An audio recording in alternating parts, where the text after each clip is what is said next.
Hi everyone, meet my friend, the calla lily. And so, what's up? What's today's topic? Our focus for the month is greenery and incorporating greenery into your spaces, why you should do it, the detriments perhaps of not doing it. And so we're going to be looking at a number of interesting things about plants and the types of plants you can add into your spaces. Also, how to incorporate them as a design element. So how should plants be used to make your spaces look nicer? And so yeah, let's get started. Interesting times ahead. My friend's name, by the way, is Lillian. Her name is Lillian because she is a calla lily, and that's one of the things we'll be doing during this month, is also just getting to know different plants and making sure it's normalized to use plants in your space, and it's normalized to go pick up a plant and know its name. And yeah, we're going to be looking at how to take care of plants, which is really important because I think we're really scared to get plants because we don't know how to take care of them. And there is this constant question: do you have green fingers? Why are you getting a plant? Oh my gosh, are you going to kill this plant? And then there's also this thing of being a plant parent, and now you have this weight on your shoulder where you start getting scared because you think you're not parenting this person well. And what does that mean? So we'll be looking at all of that this season, and we really hope you're going to enjoy coming on this journey, learning about plants and being able to incorporate plants in such a normal, almost expected way into your spaces. So more to come on that. So there are a number of reasons to include plants into your space. Quite a few. Plants are a really good sound absorber. Lots of people don't know that, but plants are a really good sound absorber. So the more plants you have, the more you can contain plants, the more you can contain the noise within a space, or the noise that you get from outside a space. They literally pull in the sound in your space, and they keep it quite balanced, especially if you have plants in balanced places in your room. Plants also make you look responsible. This may or may not appeal to you, but they do. Being able to say, oh, I'm a parent of a plant, you just sound like you have your life together. And in the world we live in, seems like that's important. It's also great because it gives you a hobby. It helps you to I don't know, take time out to look after this thing, to care for something outside of yourself, and to determine what the best way to keep this thing alive is. And so the question is always, I don't have green fingers and I don't have time to keep my plants alive. Can I just get artificial flowers and artificial plants? Yes, you can. But that element then of taking care of something and raising something and seeing something turn from a little thing into a big thing, and repotting and watering, that's missing. And yes, your space looks beautiful, because let me tell you, artificial plants these days are gorgeous. So your space is definitely beautiful, but you just don't have that one-on-one care for them. It's like flowers. You put your flowers in a vase, and then after 2 days you change the water, and as soon as you change the water, it feels like your plant's got a little bit of a your plant's got a little bit of an injection of fire, of light, of joy. And that's really what it's like keeping a plant. So noise reduction, general responsibility politics, maturity politics. Plants are also really good for the air quality. So some plants better than others, of course, but have you walked into a room where there's a fresh vase of flowers, or where you walk into a space and there are a number of plants and you're just like, wow, this air smells different, this air feels different, I don't feel like I'm fighting I don't feel like I'm fighting through smog and smoke and fog and fire hazards, I don't know, whatever's out there. And it just feels like that. Of course, you need quite a lot of plants, quite a lot, scientifically. Yeah, scientifically, you need quite a lot to make a very big difference in terms of the air quality. But even in just your house, small changes do make a difference. And I actually think it's quite a placebo effect, because just thinking that actually works, it really does make you feel like, oh my gosh, the air quality in my house is so much better. And so you feel like it is. Another thing that plants do really well is they just make your space look nice. So take your lounge. Hey, looks good. Then add a really gorgeous fiddle leaf tree in the corner, or dracaena, something like that in the corner, and just see the vast difference that it makes to your space. Your space looks inviting, so when your guests come over, they're like, oh, you know, it's also a conversation starter. Did I say plants are a conversation starter? You know, your guests are like, oh my gosh, you've got such nice plants. What's this one called? What's this one called? And you're like, oh, this one is a dracaena. Oh, this one is a fiddle leaf. Oh, this is this, this is this. And it also just, I don't know, plants make you seem more interesting. Like, to know about them makes you seem more interesting.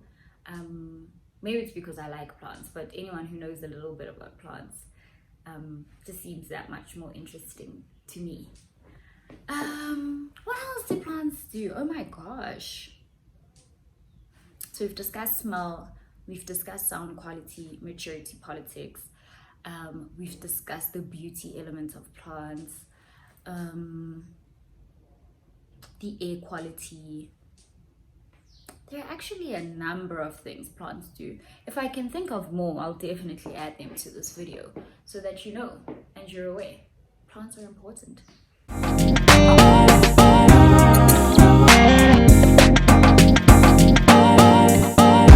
So what are some of my favorite plants for the house? Jeez, there are so many. There are so many. This is like,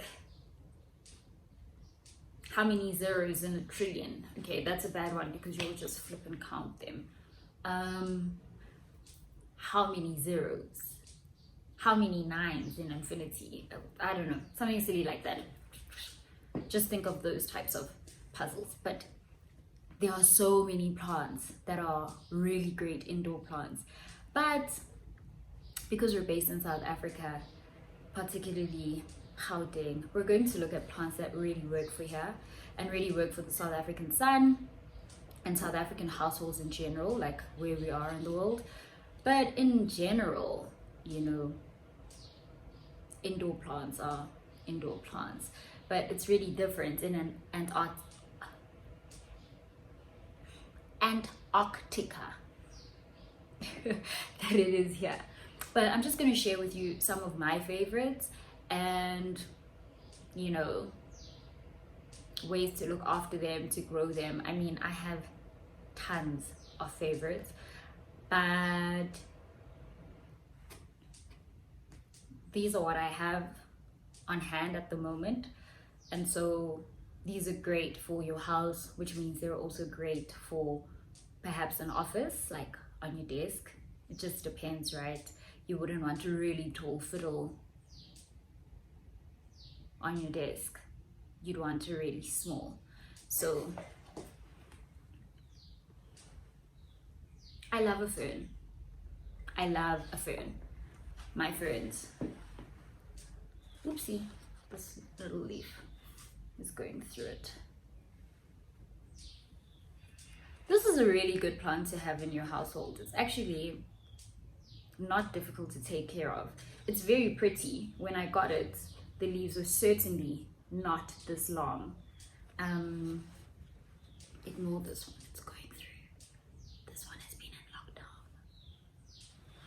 lockdown. But yeah, the leaves really do shoot out. I bought, I think, a 12 or 10 centimeter size plant, and really it was tiny when I got it, but I'm really good at taking care of plants, and so they grow really well. So this is one that I would recommend. So I keep this in the bathroom. Yeah, I keep this in the bathroom. Actually, I keep majority of my plants in the bathroom, and then tall ones for like seated areas such as bedrooms and lounges. But in the kitchen and the bathroom, it's really just 10 centimeter, 15 centimeter plants. And when I say centimeters, I'm actually referring to the size of the pot. Yeah, the size of the pot, this thing. Yeah, that's what I'm referring to. And so that's pretty much what I have in the kitchen. A 20 centimeter is the largest I would go on a kitchen counter, because anything bigger than that is just, it's going to take over your kitchen counter. I think even a 20 centimeter may be too big, so I'd probably cap it around 15. But if you're adventurous, I mean, a 20 centimeter for a plant that doesn't really sprout out is a good idea. But anyway, like I said, I love the fern. I really also love the calla lilies. I got this as a gift with this beautiful basket. Also a 15, yeah, also about a 15 centimeter. Really love the calla lilies. This is heavy, but this is growing. This is a fiddle leaf, and I'll show you. Oh, this is so heavy. Oh my god. Oh my gosh. Oh, it's so heavy. Yeah, this is a 30 centimeter fiddle leaf, so it's huge. Oh, that almost took me out. It is so heavy. And so fiddle leaves are actually my favorite household plants. I love them. They have attitude. Only a parent of a fiddle leaf would understand what I mean when I say fiddle leaves have attitude. They do though. They're assiduous, if there was ever a made up word. They have a lot of attitude. I really love fiddle leaves. That's my favorite household plant. And so, well, I'm out of breath. That's heavy. It's so heavy. What other types of plants do I like? Oh, I like lots of household plants, and we're going to go into detail into what I recommend for your bathroom, what I recommend for your bedroom, for your lounge, for your kitchen, and why. How to take care of those different plants. Oh, that was heavy.